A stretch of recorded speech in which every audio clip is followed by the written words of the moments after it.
नमस्कार दोस्तों, कविता Yadav YouTube channel पर आप सभी का स्वागत है।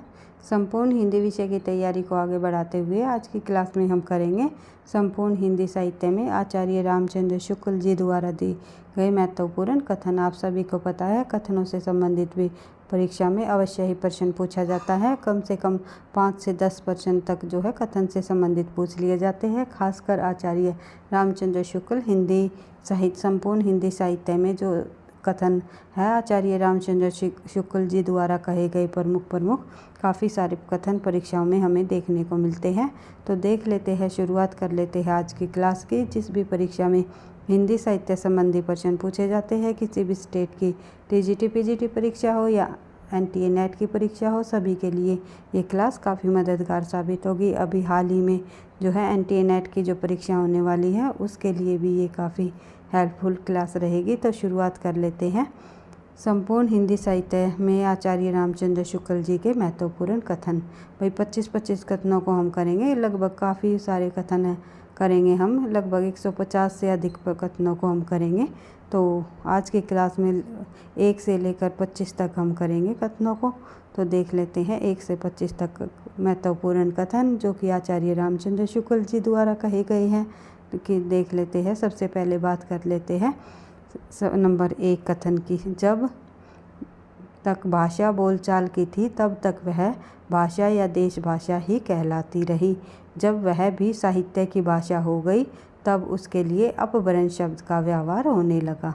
तो ये जो कथन कहा गया है ये आचार्य रामचंद्र शुक्ल जी द्वारा कहा गया है कि जब तक बोलचाल की भाषा थी तब तक वह देश भाषा या भाषा ही कहलाती रही।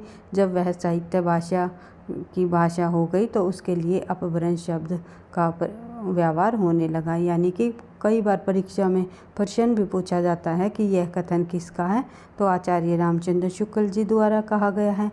और कई बार प्रश्न ये भी पूछ लेते हैं कि अपभ्रंश भाषा को आचार्य रामचंद्र शुक्ल ने क्या कहा है। तो इन्होंने जो है साहित्य के रूप में आने के बाद जो है अपभ्रंश भाषा हो गई थी, लेकिन अपभ्रंश भाषा को ही इन्होंने देश भाषा कहा है। बढ़ते हैं आगे, अगला प्रश्न देख लेते हैं। इनमें कोई संदेह नहीं कि कबीर ने ठीक मौके पर जनता के उस बड़े भाग को संभाला जो नाथ पंथियों के प्रभाव से प्रेम भाव और भक्ति रस से शून्य है, सूक्ष्म पड़ता जा रहा है। तो ये कथन किसका है? ये आचार्य रामचंद्र शुक्ल जी द्वारा ही दिया गया है। तो आचार्य रामचंद्र शुक्ल के ही कथनों को हम कर रहे हैं। तो इनमें कोई संदेह नहीं कि कबीर ने ठीक मौके पर जनता के उस बड़े भाग को संभाला। यानी कि कबीरदास जी ने ठीक मौके पर जनता के उस बड़े भाग को संभाला जो कि नाथपंथियों के प्रभाव से प्रेम भाव और भक्ति रस में शून्य सूक्ष्म पड़ता जा रहा था। यानी जनता के अंदर जो है नाथपंथियों द्वारा जो आदिकाल में जो नाथपंथियों का जो प्रभाव था प्रेम भाव और भक्ति रस का, तो उसके कारण यह सूक्ष्म पड़ता जा रहा था। ये जो है कबीर ने अपने दोहों के माध्यम से जो है समाज पर जो है व्यंग्य कसते हुए, कटाक्ष करते हुए अपने दोहों के माध्यम से उन्होंने जनता को संभाला, जनता के बहुत बड़े भाग को संभाला है। तो जो कि मूर्ति पूजा में विश्वास मत करो, जो है छुआछूत का विरोध इन्होंने किया। तो काफ़ी सारी जो कुप्रथाएं हैं कबीरदास जी ने जो है अपने जो दोहों व काव्य के माध्यम से जनता को जागृत किया। बढ़ते हैं आगे, अगला प्रश्न हम देख लेते हैं। आचार्य रामचंद्र शुक्ल के अनुसार सिद्धों की उद्भूत रचनाओं की भाषा मिश्रित अपभ्रंश या पुरानी हिंदी की काव्य भाषा है। तो यानी कि आचार्य शुक्ल ने सिद्धों की जो रचनाओं की है उनकी भाषा को क्या माना है? उनकी भाषा को जो है मिश्रित अपभ्रंश या पुरानी हिंदी काव्य भाषा कहा है। ये आपको ध्यान रखना है। उसके बाद बात करें आगे, अगला प्रश्न हमारा प्रश्न कथन नंबर 4 आचार्य रामचंद्र शुक्ल जी द्वारा ही दिया गया। इन कालों की रचनाओं की विशेष प्रवृत्ति के अनुसार ही उनका नामकरण किया गया।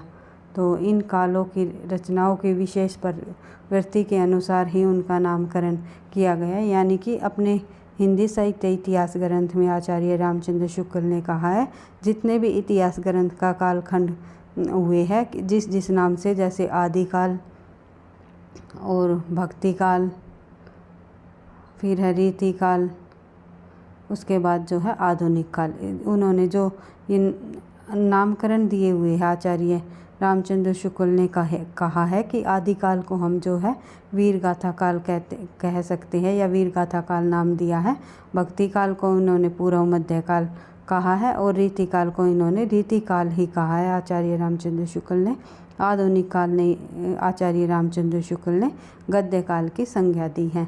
तो ये जो नामकरण दिए हुए हैं इन कालों के, तो गद्य काल की संज्ञा दी है आधुनिक काल को रामचंद्र शुक्ल ने। जैसे गद्य काल कहना आधुनिक काल को उन्होंने उचित बताया, क्योंकि जो है इनकी विशेष प्रवृत्तियों के कारण ही इनका नामकरण दिया जा सकता है। वीर गाथा काल यानी कि रासो साहित्य में जो रासो साहित्य हमें देखने को मिला है, उसमें काफ़ी सारी वीरताओं का, राजाओं के युद्धों की वीरताओं का वर्णन कवियों ने किया है।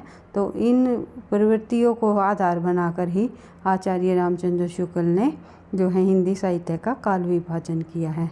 तो इसके अनुसार ये कथन कहा गया है रामचंद्र शुक्ल ने। उसके बाद बात करें आगे, प्रश्न संख्या हमारी 5, तो देख लेते हैं। हिंदी साहित्य का आदिकाल संभवतः 1050 से लेकर 1375 तक, अर्थात महाराजा भोज के समय से लेकर हमीर देव के समय के कुछ पीछे तक माना जा सकता है। आचार्य रामचंद्र शुक्ल जी द्वारा कहा गया कथन है, यानी कि कई बार परीक्षा में प्रश्न भी पूछा जाता है, आचार्य रामचंद्र शुक्ल ने हिंदी साहित्य का आदिकाल का जो समय सीमा क्या मानी, तो 1050 से लेकर 1375 ईस्वी तक। अर्थात अगर ये समय सीमा न दी गई हो 1050 से 1375 ईस्वी विक्रमी संवत तक, भाई ईस्वी तक नहीं, विक्रमी संवत तक, ये आपको ध्यान रखना है। अगर इसका ईस्वी बनाना है तो आपको इनमें से 57 को माइनस कर देना होगा। तो आचार्य रामचंद्र शुक्ल जी ने 1050 विक्रमी संवत से लेकर के 1375 तक जो है आदिकाल की समय सीमा माना है, और महाराज भोज से लेकर हमीर देव के कुछ समय तक, अगर समय सीमा के यानी सन न दिया गया हो, अगर इस प्रकार से ऑप्शन में आपको दिखाई दे कब से कब तक, किस राजा के समय से किस राजा के जो है समय तक माना है आचार्य रामचंद्र शुक्ल ने हिंदी साहित्य के आदिकाल का जो समय है वो राजा भोज के समय से लेकर के हमीर देव के समय के कुछ पीछे तक जो है आचार्य रामचंद्र शुक्ल ने आदिकाल की समय सीमा मानी है।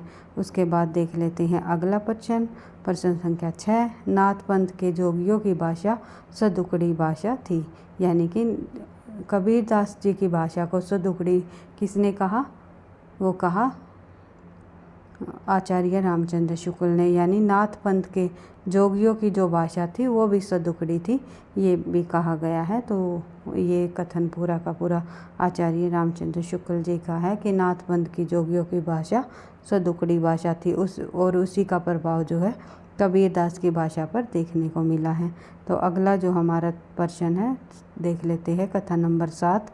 कबीर आदि संतों को नाथपंथियों से जिस प्रकार साखी तथा बानी शब्द मिले, उसी प्रकार साखी और बानी के लिए कुछ सामग्री और सदुकड़ी भाषा भी। ये यहाँ पर मैंने आपको बताया ही था, ये साफ जो है आचार्य रामचंद्र शुक्ल ने कह दिया अपने कथन में कि कबीर आदि संतों को जो है, कबीर जैसे संतों को नाथपंथियों के जिस प्रकार साखी और बानी शब्द मिले, जिस प्रकार उन्होंने कबीरदास जी ने साखी से जो साखी शब्द रमैनी नामक जो ये 3 रचनाएं लिखी है, ये जो है नाथपंथियों से ही ये शब्द लिया था इन्होंने, साखी बानी शब्द मिले, उसी प्रकार साखी बानी के लिए बहुत कुछ सामग्री सदुकड़ी भी भाषा थी। यानी नाथपंथियों से इन्होंने सदुकड़ी भाषा को अपनाया है कबीरदास जी ने। बढ़ते हैं आगे, अगला प्रश्न देख लेते हैं हम। आचार्य रामचंद्र शुक्ल ने वीर गीत के रूप में हमें पुरानी पुस्तक बिसल देव रासो मिलते हैं। शुक्ल के अनुसार ये कहा गया है कि वीर गीत के रूप में सबसे पुरानी पुस्तक जो है बिसल देव रासो मानी जाती है। इन्होंने रामचंद्र शुक्ल ने बिसल देव रासो को एक वीर गीत माना है, जो कि वैसे हमने जब बिसल देव रासो को पढ़ा था, हमने ये कहा था कि ये एक जो है श्रृंगारिक रचना है, श्रृंगार एक रचना है जिसमें 12 मासा का प्रथम बार प्रयोग किया गया है। तो 12 मासा का वर्णन इस रचना में मिलता है। नरपति नाल्ला जी की ये रचना है और जो है 1212 की ये रचना मानी जाती है। तो इस प्रकार से हमने काफ़ी सारे तथ्य विसल देवरासों के संबंध में पहले भी पढ़ चुके हैं और जो है एक बार रिवीजन के तौर पर मैं मैराथन क्लास में आपको करा दूंगी। तो विसल देवरासों के संबंध में वीर गीत जो है विसल देवरासों को किसने माना? आचार्य रामचंद्र शुक्ल ने। ये आप जो है याद कर सकते हो। बढ़ते हैं आगे। अगला प्रश्न है हमारा प्रश्न संख्या 9। विसल देवरासों के काव्य के अर्थ में रासायन शब्द बार बार आया, अतः हमारी समझ में रासायन शब्द से होते हुए रासो ही हो गया। यानी कि आचार्य रामचंद्र शुक्ल जी द्वारा ये कथन कहा गया है कि विसल देव के काव्य में विसल देव जो रासों में काव्य के अर्थ में जो रासायन शब्द बार बार आया है, तो उसी के आधार पर जो है आचार्य शुक्ल ने विसल देव रचना के आधार पर ही जो रासायन शब्द बार बार आने के कारण ही जो है रासायन शब्द से ही जो है रासो शब्द की उत्पत्ति मानी है। कई बार परीक्षा में पूछा जाता है रामचंद्र शुक्ल ने रासो शब्द की उत्पत्ति किस शब्द से मानी है? तो रासायन से। ये आपको ध्यान रखना है। उसके बाद देख लेते हैं अगला कथन। विसल देवरासों में आए 12 से बहुतरा स्पष्ट अर्थ यानी 1212 है। इस प्रकार से जो है इसका जो समय है 1212 माना जाता है। बढ़ते हैं आगे। विसल देवरासों के बारे में आचार्य शुक्ल ने कहा है कि यह घटनात्मक काव्य नहीं है बल्कि वर्णनात्मक है। अगर ये कथन पूछ लिया जाए यह घटनात्मक काव्य नहीं है बल्कि वर्णनात्मक है, किस ग्रंथ के बारे में कहा गया है? तो विसल देव के बारे में। और किन्होंने कहा? आचार्य रामचंद्र शुक्ल ने। यह घटनात्मक काव्य नहीं बल्कि वर्णनात्मक काव्य है। बढ़ते हैं आगे। अगला प्रश्न हमारा देख लेते हैं 12। विसल देवरासों के बारे में आचार्य रामचंद्र शुक्ल ने कहा, भाषा की परीक्षा करके देखते हैं तो यह साहित्यिक नहीं बल्कि एक राजस्थानी है। तो भाषा की परीक्षा करके देखते हैं तो यह जो है साहित्यिक नहीं राजस्थानी है। विसल देवरासों के संबंध में आचार्य रामचंद्र शुक्ल जी ने ये कथन कहा है। उसके बाद देख लेते हैं प्रश्न संख्या 13। अपभ्रंश के योग से शुद्ध राजस्थानी भाषा का जो साहित्यिक रूप है उसे डिंगल कहलाता है। यानी अगर ये कथन भी पूछ लिया जाए तो ये किसके द्वारा कहा गया है? तो रामचंद्र शुक्ल जी का कथन है ये कि अपभ्रंश के योग से जो है शुद्ध राजस्थानी यानी अपभ्रंश प्लस जो राजस्थानी का जब योग हम देखते हैं अपभ्रंश प्लस राजस्थानी का जो योग होता है वो कौन सी भाषा कहलाती है? वो कहलाती है हमारी डिंगल। और अपभ्रंश प्लस जो है ब्रज भाषा का योग क्या कहलाता है? वो कहलाता है पिंगल। इस प्रकार से डिंगल पिंगल भाषाएं बनी है। अपभ्रंश प्लस राजस्थानी डिंगल, अपभ्रंश प्लस जो है ब्रज डिंगल। इस प्रकार से ये जो कथन कहा गया है ये रामचंद्र शुक्ल जी का ही है। बढ़ते हैं आगे। अगला कथन देख लेते हैं। चंद बरदाई के बारे में आचार्य रामचंद्र शुक्ल ने कहा है कि ये हिंदी के प्रथम महाकवि माने जाते हैं। चंद बरदाई को हिंदी का प्रथम महाकवि माना है आचार्य रामचंद्र शुक्ल जी ने। और इनका जो पृथ्वीराज रासो हिंदी का प्रथम महाकाव्य है। ये कथन पूरा का पूरा किसका है? आचार्य रामचंद्र शुक्ल का। कि आचार्य रामचंद्र शुक्ल के अनुसार हिंदी का प्रथम महाकवि चंद बरदाई जी है और हिंदी का प्रथम महाकाव्य जो है पृथ्वीराज रासो है। बढ़ते हैं आगे। अगला प्रश्न देख लेते हैं भाई प्रश्न संख्या 15। पृथ्वीराज रासो के बारे में आचार्य रामचंद्र शुक्ल ने क्या कहा है? तो देख लेते हैं। भाषा की कसौटी पर यदि ग्रंथ को जो है कसते हैं तो और भी निराश होना पड़ता है क्योंकि वह बिल्कुल बेठिकाने हैं। इनमें व्याकरण आदि की व्यवस्था नहीं है। ये पृथ्वीराज रासो के संबंध में कहा है आचार्य रामचंद्र शुक्ल जी ने। बढ़ते हैं आगे। अगला प्रश्न हमारा प्रश्न संख्या 16। विद्यापति के पद अधिकतर श्रृंगार के ही है, इनमें नायिका और नायक राधा कृष्ण है। तो ये कथन भी जो है आचार्य रामचंद्र शुक्ल जी ने कहा है कि विद्यापति जी के जो अधिकतर जो पद हैं वे श्रृंगार के ही माने जाते हैं। विद्यापति के पद यानी कि पदावली में जो जितने भी पद है वे अधिकतर किसके हैं? श्रृंगार के ही है, जिसमें नायक और नायिका कौन है? राधा कृष्ण नायक और नायिका है। और विद्यापति की जो ये रचना है पदावली, ये जो है मैथिली भाषा की रचना मानी जाती है, मैथिली भाषा की प्रसिद्ध रचना रही है। और इसमें नायक और नायिका राधा कृष्ण को बताया है, ये आपको ध्यान रखना है। और उसके बाद बात करें आगे, प्रश्न संख्या हमारी 17। और जो ये विद्यापति की पदावली जो रचना लिखी है, विद्यादेव की रचना गीत गोविंद का अनुकरण करके इन्होंने लिखी है। गीत गोविंद रचना का अनुकरण करके विद्यापति ने जो है ये रचना लिखी है, विद्यापति की पदावली। बढ़ते हैं आगे, अगला प्रश्न हमारा प्रश्न संख्या 17। विद्यापति को कृष्ण भक्ति की परंपरा में न समझना चाहिए, यानी कि विद्यापति को कृष्ण भक्तों की परंपरा में न समझना चाहिए। विद्यापति की पदावली को देख करके सभी को भ्रम हो जाता है कि विद्यापति जो है कृष्ण भक्त रहे हैं, यानी कि शैव रहे हैं, लेकिन विद्यापति शैव नहीं थे, ये वैष्णव थे, वैष्णव। ये आपको ध्यान रखना है, कई बार परीक्षाओं में प्रश्न पूछा जाता है। और आचार्य रामचंद्र शुक्ल जी ने ही कह ही दिया है कि विद्यापति को कृष्ण भक्तों की परंपरा में न समझना चाहिए। बढ़ते हैं आगे, अगला प्रश्न हमारा प्रश्न संख्या 18। मोटे हिसाब से वीरगाथा काल महाराज हमीर के समय तक ही समझना चाहिए। ये कथन हमने देख लिया। राजा भोज से जो है वीरगाथा काल की जो शुरुआत और राजा हमीर के समय के कुछ समय बाद तक जो है इसका वीरगाथा काल का समय रहा, यानी मोटे हिसाब से वीरगाथा काल महाराज हमीर के समय तक के कुछ समय बाद तक समझना चाहिए। बढ़ते हैं आगे, अगला प्रश्न हमारा प्रश्न संख्या 19 देख लेते हैं। कबीर ने अपनी झाड़ फटकार के द्वारा जो है हिंदू मुसलमानों की कट्टरता को दूर करने का प्रयास किया है। वह अधिकतर चिढ़ाने वाला सिद्ध हुआ, हृदय को स्पर्श करने वाला नहीं। बढ़ते हैं आगे, अगला देख लेते हैं भाई। अगला जो कथन है हमारा, विलक्षण बात यह है कि आधुनिक गद्य साहित्य की परंपरा का परिवर्तन नाटक से हुआ। नाटक से जो आधुनिक गद्य साहित्य परंपरा का परिवर्तन किसने माना? वो माना आचार्य रामचंद्र शुक्ल जी ने। और यह विलक्षण बात यह है कि आधुनिक गद्य साहित्य की परंपरा का परिवर्तन नाटक से हुआ, यह कथन किसके द्वारा कहा गया है? तो आचार्य रामचंद्र शुक्ल जी द्वारा यह कथन कहा गया है। उसके बाद देख लेते हैं अगला प्रश्न नंबर 21। कबीर ने अपनी जाट फटकार के द्वारा हिंदुओं और मुसलमानों की कट्टरता को दूर करने का प्रयास किया। वह अधिकतर चिढ़ाने वाला सिद्ध हुआ, हृदय को स्पर्श करने वाला नहीं। जो यह कथन है ये एक मिनट भी कबीरदास जी के संबंध में कहा है कि इन्होंने आचार्य रामचंद्र शुक्ल जी ने, ये भी आपको ध्यान रखना है।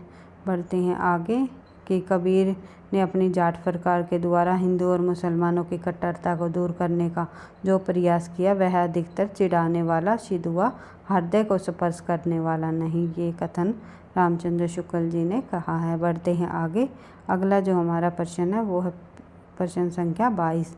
इस कहानी के द्वारा कवि ने प्रेम मार्ग के त्याग और कष्ट का निरूपण करके साधक के भगवत प्रेम का स्वरूप दिखाया है। यह जो कथन कहा है किस रचना के बारे में कहा है? आचार्य रामचंद्र शुक्ल जी का यह कथन है कि इस कहानी के द्वारा, यानी कि किस कहानी के द्वारा, जो कि मृगावती के बारे में कहा है। और कुतुबुद्दीन जी द्वारा रचित कहानी मृगावती के बारे में इन्होंने बताया है कि मृगावती जो है सूफी काव्य धारा की एक प्रसिद्ध रचना है जो कि कुतुबुद्दीन जी ने लिखी है। इस कहानी के द्वारा कवि ने प्रेम मार्ग के त्याग और कष्ट का निरूपण करके साधक के जो भगत प्रेम का स्वरूप दिखाया है। ये जो कथन कहा है ये मृगावती रचना के संबंध में कहा है। बढ़ते हैं आगे, अगला कथन देख लेते हैं भाई। आचार्य रामचंद्र शुक्ल के अनुसार मलिक मोहम्मद जैसी के गुरु कौन थे? शेख मोहिउद्दीन या मोहिउद्दीन जो है ये मलिक मोहम्मद जैसी जी के गुरु माने हैं। किन्होंने? आचार्य रामचंद्र शुक्ल ने। कई बार मलिक मोहम्मद जैसी के गुरु का नाम पूछ लिया जाता है। अगर आचार्य रामचंद्र शुक्ल के अनुसार पूछ लिया जाए तो आपको शेख मोहद्दी बताना है। बढ़ते हैं आगे। अगला प्रश्न है प्रश्न संख्या हमारी 24। प्रेम गाथा की परंपरा में पद्मावत सबसे प्रौढ़ और सरस है, जो कि अवधी भाषा में लिखी गई पद्मावत जयसी जी द्वारा रचित प्रेम गाथा की परंपरा में ये जो है सबसे प्रौढ़ और सरस रचना बताई है। ये बताई है आचार्य रामचंद्र शुक्ल जी ने। आज का हमारा जो अंतिम कथन है वो हम देख लेते हैं। यही प्रेम मार्गी सूफी कवियों की प्रचुरता की समाप्ति समझनी चाहिए। ये जो है शेख नबी के बारे में इन्होंने कहा है। शेख नबी जो है, शेख नबी के बारे में, शेख नबी की जो रचना के शेख नबी सूफी कवि रहे हैं भाई। एक शेख नबी की जो रचना है उसका क्या नाम है भाई? ज्ञानदीप। ज्ञानदीप जो रचना है शेख नबी की है। इसमें एक है ज्ञानदीप और एक है देवजानी, जो है देवजानी नामक जो पात्रा है, नायिका है, उसके प्रेम का, इन दोनों के प्रेम का वर्णन इस रचना में किया गया है। शेख नबी ने के जो रचना सूफ़ी काव्य के अंतर्गत प्रेम मार्गी सूफ़ी कवियों की प्रचुरता की जो समाप्ति है, इसी रचना के आधार पर, इसी जो है शेख नबी कवि से ही आचार्य रामचंद्र शुक्ल जी ने मानी है। ये भी आपको ध्यान रखना है। तो आज की क्लास में हमने शुक्ल जी द्वारा कहे गए 25 कथनों को कंप्लीट कर लिया है। 25 प्रश्नों को करके हम जो है इस सीरीज़ को कंप्लीट कर लेंगे। लगभग 150 प्रश्नों से अधिक प्रश्न हम करने वाले हैं। हिंदी साहित्य, संपूर्ण हिंदी साहित्य के महत्वपूर्ण कथन जो कि आचार्य रामचंद्र शुक्ल ने संपूर्ण हिंदी साहित्य के से संबंधित कही है। तो देख लेते हैं इसी प्रकार से। और आपको वीडियो पसंद आई तो भाई अब लगता है कहीं ना कहीं आपकी परीक्षाओं के लिए मददगार साबित होगी। तो प्लीज़ वीडियो को लाइक, शेयर एंड पहली बार चैनल पर हो तो सब्सक्राइब कर लेना, ताकि नोटिफिकेशन आपको समय पर मिलता रहे। पढ़ते रहना, आगे बढ़ते रहना। थैंक यू, धन्यवाद। लगभग हमारे पास जो 163 कथन है, तो इन सभी कथनों को हम जो है 20 या एक क्लास में 25 प्रश्नों को करके कंप्लीट कर लेंगे। तो आपकी जो परीक्षा में इन्हीं कथनों में से शुक्ल से संबंधित 1 या 2 प्रश्न आपसे को अवश्य ही पूछा जाएगा। तो हर रोज़ जो है 2-3 दिन के अंतर्गत हम इस सीरीज़ को हम कंप्लीट कर लेंगे भाई। तो एक बार फिर से मैं आपको कहना चाहूँगी, तो वीडियो पसंद आती है, लगता है आपकी परीक्षाओं के लिए ये तथ्य आपके लिए हेल्पफुल रहेंगे, तो प्लीज़ वीडियो को जो है like, share, subscribe and comments भी करना। लास्ट में आपके कमेंट से ही मुझे ये पता चलेगा कि आप लोगों को वीडियो पसंद आ रही है या नहीं आ रही। तो इसी तरह हर रोज़ हम मिलते हैं। कल अपनी क्लास को लेकर के हिंदी साहित्य से संबंधित जो हमारी क्लास रहेगी 3:15 पर, तो कल मिलते हैं। और अभी जो परीक्षाओं की तिथि को ध्यान में रखते हुए, अभी परीक्षा अभी हाल ही में होने वाली है, जैसे कि अभी NTA नेट की परीक्षा तो आप लोगों के बिल्कुल पास ही आ चुकी है। और इसी प्रकार TGT PGT परीक्षा की तिथि भी आने में अभी कोई देर नहीं है। DSSB के अंतर्गत TGT PGT की परीक्षाएँ भी अभी होने वाली है। इन्हीं परीक्षाओं को ध्यान में रखते हुए हमने जो है दिन में 2-2 क्लास रखने की मैंने कोशिश की है भाई। कभी कभी आप लोगों को 2 क्लास नहीं मिलेगी, अन्यथा जो है वीक में जो है कम से कम 5 दिन तो आपको 2 क्लास आपको अवश्य ही देखने को मिलेगी। तो पढ़ते रहना, आगे बढ़ते रहना। थैंक यू, धन्यवाद।